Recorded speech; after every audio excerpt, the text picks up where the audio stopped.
জাবির রাদিয়াল্লাহু তাআলা আনহু বলছেন, সামি'তু রাসূলুল্লাহ সাল্লাল্লাহু আলাইহি সাল্লাম ইয়াকুল, আমি নবী করিম সাল্লাল্লাহু আলাইহি সাল্লামকে এরকম হাদিস বর্ণনা করতে শুনেছি যে ইন্নাশ শাইতানা ইয়াহযুরু আহাদাহুম ইনদা কুল্লি শাইইন মিন শানিন, নিশ্চয় শয়তান তোমাদের প্রতিটি কাজের সময় তোমাদের নিকটে উপস্থিত হয়ে যায়।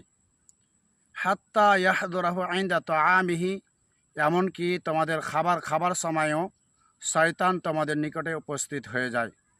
প্রত্যেকটি কাজে আমাদের কাছে শয়তান উপস্থিত হয়ে যায়। ফাইদা সাকাতাত মিন আহাদিকুমুল লকমা, যদি তোমাদের কারো লোকমা পড়ে যায় তাহলে সে যেন সেটা উঠিয়ে নেই। ফাইদা সাকাতাত মিন আহাদিকুমুল লকমা, যদি তোমাদের কারো লোকমা পড়ে যায়, ফালিয়ুমিতু মা কানা বিহা আদা, সে যেন সেটা তুলে নেই। সুম্মা ইয়াকুলহা, অতঃপর সে যেন তুলে খেয়ে নেই। ওয়ালা ইয়াদাউহা লিশ-শাইতান, আর শয়তানের জন্য সেই খাবারটা যেন না ছেড়ে দেয়। শয়তানের জন্য আমাদেরকে দেখতে হবে যে আমরা যেন, যদি আমাদের খাবার সময় যদি কোনো লোকমা পড়ে যায় তাহলে সেই খাবারটাকে উঠিয়ে নিতে হবে। কিন্তু দেখা যায় বিবাহর অনুষ্ঠানে বা খাতমার অনুষ্ঠানে যেখানে খাওয়ার চাইতে বেশি আমরা অপচয় করি। আল্লাহ তাআলা কোরআন মাজিদের মধ্যে বলেছেন, কুলু ওয়াশরাবু, তোমরা খাও এবং পান করো, ওয়ালা তুসরিফু, এবং তোমরা অপব্যয় করো না। ইন্নাহু লা ইউহিব্বুল মুসরিফিন, আল্লাহ তাআলা বলছেন আমি অপব্যয়কারীকে পছন্দ করি না। আল্লাহ তাআলা কোরআন মাজিদের মধ্যে আরও বলেছেন,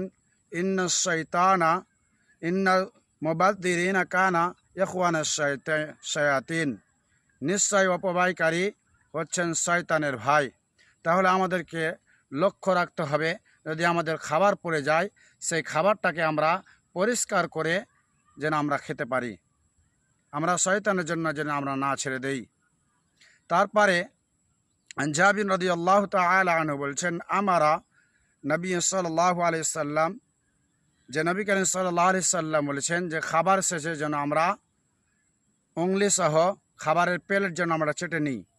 ওয়াকালা, তিনি বলেছেন, ইন্নাকুম লা তাদরুনা ফি আইয়াতিল বারাকা, নিশ্চয় তোমরা অবগত নাও যে খাবারের কোন অংশের মধ্যে বরকত রয়েছে। দেখা যায় খাবার প্লেটে একটি ভাত রয়েছিল, সেই ভাতটিকে আমরা পানি দিয়ে ফেলে দিলাম মানে আমরা সেই বরকতকে ফেলে দিলাম।